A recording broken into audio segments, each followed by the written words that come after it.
రాజన్న సిరిసిల్ల జిల్లా రుద్రంగి మండలంలో కాంగ్రెస్ పార్టీ ఆధ్వర్యంలో స్థానిక సంస్థల ఎన్నిక సన్నాహ సమీక్షా సమావేశం నిర్వహించారు. ఈ కార్యక్రమానికి ముఖ్య అతిథిగా ప్రభుత్వ విప్ ఎమ్మెల్యే ఆది శ్రీనివాస్ హాజరై కార్యకర్తలకు నాయకులకు పలు సూచనలు చేశారు.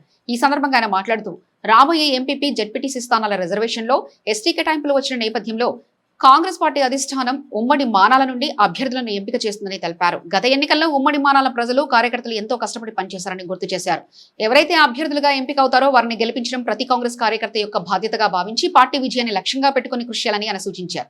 ఈ కార్యక్రమంలో మార్కెట్ కమిటీ చైర్మన్ చిలకల తిరుపతి, మాజీ ప్రజాప్రతినిధులు, నాయకులు, కార్యకర్తలు పాల్గొన్నారు. మనకు స్థానిక సంస్థల ఎన్నికలు జరగబోతున్న క్రమంలో ఒక సమీక్షా సమావేశాన్ని అన్ని మండలాల్లో ఏర్పాటు చేసుకునే క్రమంలో రుద్రంగి మండలానికి రావడం జరిగింది. 3 రోజుల క్రితమే జరిగినటువంటి సమీక్షా సమావేశంలో ఎవరెవరు పోటీ చేస్తారనే దానిలో వడబోత కార్యక్రమం మొదలైంది. ఈరోజు కూడా 1-2 పేర్లు మళ్ళీ కొత్తగా బహుశా వస్తుంటాయేమో. ఇప్పటికే వచ్చిన పేర్లను ప్రదేశ్ కాంగ్రెస్ కమిటీకి జిల్లా పరిషత్ సంబంధించి మనకు పంపడం జరిగింది. సర్వేలు జరుగుతూ ఉన్నాయి.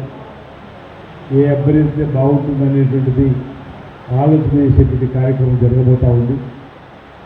రుద్రంగి మండలానికి సంబంధించి నూతన మండలం ఏర్పాటు కావడం, అందులో ఉమ్మడి మానాల మన వైపు రావడం, అక్కడ గిరిజన సంఖ్య ఎక్కువ క్రమంలో జిల్లాను యూనిట్గా తీసుకొని జిల్లా పరిషత్ సభ్యుడిగా రిజర్వేషన్ ఇచ్చే క్రమంలో రొటేషన్ పద్ధతిలో గతంలో ఉన్నటువంటి ఎల్లారెడ్డిపేట వీర్నపల్లి అయి మళ్ళీ వీర్నపల్లి నుంచి రొటేషన్ పద్ధతిలో మరో ప్రాంతానికి వెళ్ళాలనుకున్నప్పుడు ఇక్కడ గిరిజనుల సంఖ్య ఎక్కువ ఉండడం వల్ల ఎస్టీ మరి జనరల్ కావడం, ఎంపీ కూడా ఎస్టీ కావడం వల్ల ఆ సోదరులు కూడా గెలిపించుకున్న బాధ్యత మనందరిపై ఉన్నటువంటి సందర్భం. రిజర్వేషన్ ప్రకారం వాళ్ళకి వచ్చిన అవకాశాన్ని వారిలో ఒకరికి మనం గెలిపించే బాధ్యత తీసుకునేటువంటి క్రమంలో ఇక్కడ గతంలో మనం నిలబడ్డప్పుడు వారి ద్వారా మనకు సహకారం అందించిన సందర్భం కాబట్టి రిజర్వేషన్ రొటేషన్లో అన్ని ప్రాంతాల సమానంగా వెళ్తున్న క్రమంలో వచ్చిన సందర్భం జెడ్పీటీసీకి ఎవరైతే బాగుంటుందనేటువంటిది,